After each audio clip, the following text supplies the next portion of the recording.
One of the great challenges to faith is fear. Jesus is constantly telling his apostles and others, do not be afraid. Then he often adds something like, have faith. Or where a healing has taken place, he says, your faith has saved you. In my prayer recently, I've spent a lot of time meditating upon the fears in my life. I've been recognizing numerous occasions where some kind of fear has kept me from doing what I believe I ought to do.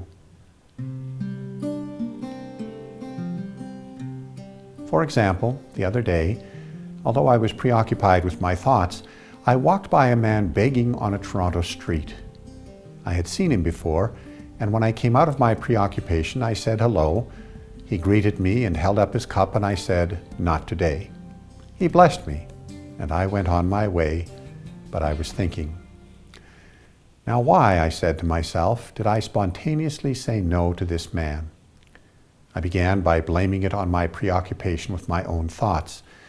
And then I used my normal rationalization that I couldn't give something to every beggar I passed on the streets of Toronto. But then I began to dig deeper, and I realized that there was a fear inside me. Not a fear of the man or of that he was dangerous. It was the fear that he might expect something from me every time I walked by him. I did not want to be somehow beholden to him or have an expectation placed upon me every time I encountered him. Now this is, when one thinks of it, a rather strange fear, because any obligation I felt would be placed upon me by myself. So I started to think about something that the theologian Megan McKenna had said to me at a conference during which she had gone for a walk with no purse, no money, and she encountered a man begging. She stopped, and she talked with him for 5 or 10 minutes, blessed him, and then went on her way. She was not afraid.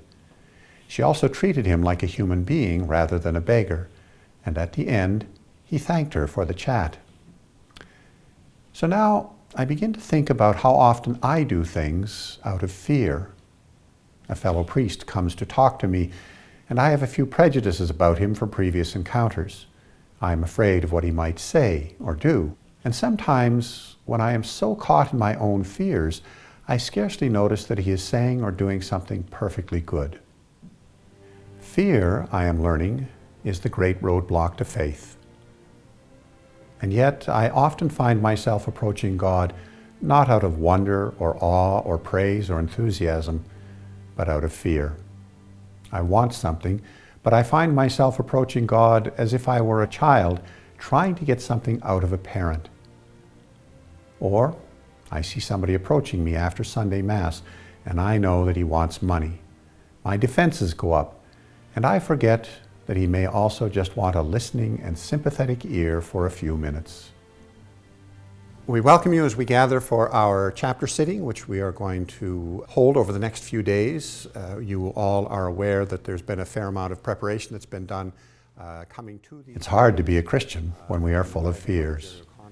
And I think that is why I so often count on my routines.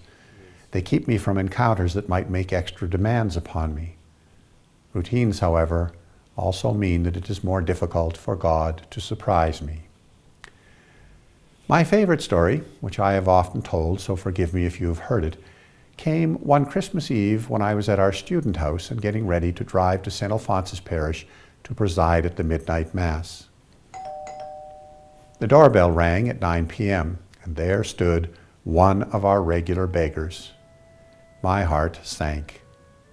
But he explained that he was getting his life back together. He had a bus ticket to go back to his parents' home in Quebec, and he just needed a bit of help for the 3-day bus trip. So I found him a suitcase to replace his garbage bags.